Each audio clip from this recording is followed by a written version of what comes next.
Vrijdagmiddag 6 oktober werd de huiskamer van de pas verbouwde Schouwburg in Venray toegankelijk voor het gehandicaptenplatform Venray.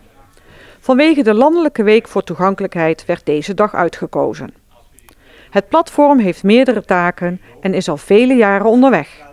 Het gehandicaptenplatform Venray behartigt al bijna 25 jaar de belangen van mensen met een beperking.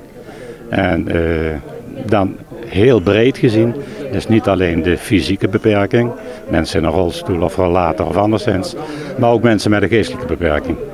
Wat hebben jullie tot nu toe bereikt? Nou, onze focus is tot nu toe vooral gericht op toegankelijkheid. Toegankelijkheid van de openbare ruimte. Toegankelijkheid van gebouwen, openbare gebouwen. En dit jaar hebben we de focus liggen op de horeca. Waarom de horeca dit jaar? We sluiten daarmee aan op de landelijke actie Samen aan tafel. En als ik aan Venray denk ik dan alleen aan het centrum van Venray of gaat het ook om de kerkdorpen? In principe gaat het over de gemeente Venray, dus inclusief de kerkdorpen. Er zijn diverse voorwaarden waaraan men moet voldoen en het platform gaat bij iedere onderneming vooraf schouwen, oftewel alles onder de loep nemen om daarna goed advies te kunnen uitbrengen.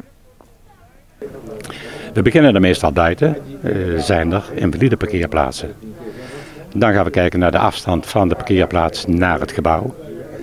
Als we bij het gebouw zijn, dan gaan we kijken, kan iemand zonder drempels binnen?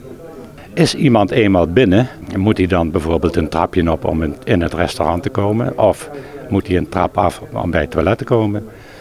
Zijn er aangepaste toiletten? Als we aan samen aan tafel denken, dan denken we aan eten en een menukaart. En zo zijn er tal van dingen waar we naar gaan kijken of een bedrijf of een zaak of een horecabedrijf voldoet aan de landelijke norm voor het behalen van een zogenaamd ITS-symbool of LTS-symbool noemen wij het, omdat we een lokaal symbool hebben. Kunt u wat landelijke normen noemen? Het weghalen van drempels is eigenlijk de meest logische. Het al dan niet gebruik maken van een lift. Of moet iemand de trappen op. Hellingbanen die buiten aangebracht kunnen worden om bij een gebouw wat hoger ligt toch binnen te kunnen. De toiletten. Is een toilet geschikt voor mensen in een rolstoel. Na de opening in de huiskamer met een welkomstwoord van voorzitter Jacques Hagens en een woordje van wethouder Anne Thiele kon het eerste vignet worden aangebracht bij de ingang van de Schouwburg. Directeur Paul Fransen is trots op het vignet. Voor ons betekent dat veel omdat wij pretenderen dat de Schouwburg voor iedereen toegankelijk is. En ons motto is Schouwburg Venray, iedereen welkom, altijd. Dus ook de mensen die wat minder mobiel zijn. En met een nauwe samenwerking met het gehandicaptenplatform hebben we in elk geval tijdens de verbouwing wel samen opgetrokken om te zorgen dat we dat ook waar kunnen maken. En dat is gelukt.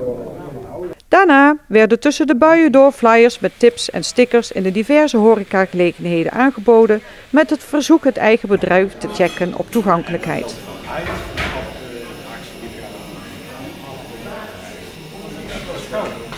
Uit de ervaringen van de leden van het platform en tijdens de rondgang buiten blijkt dat niet alles aan te passen is.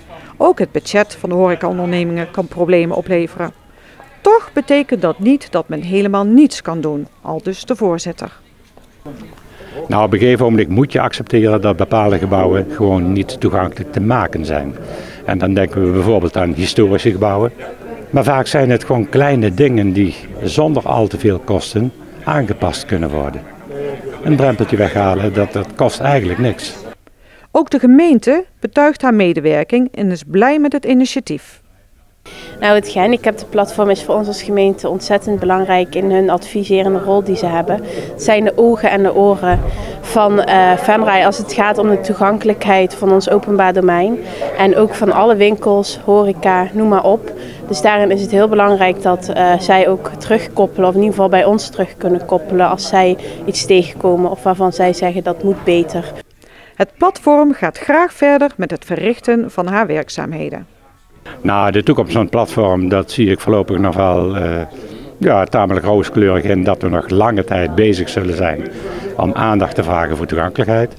Ja, en voor Venray, ik hoop dat we op een duur kunnen zeggen dat Venray toch een van de meest toegankelijke gemeentes wordt van Nederland.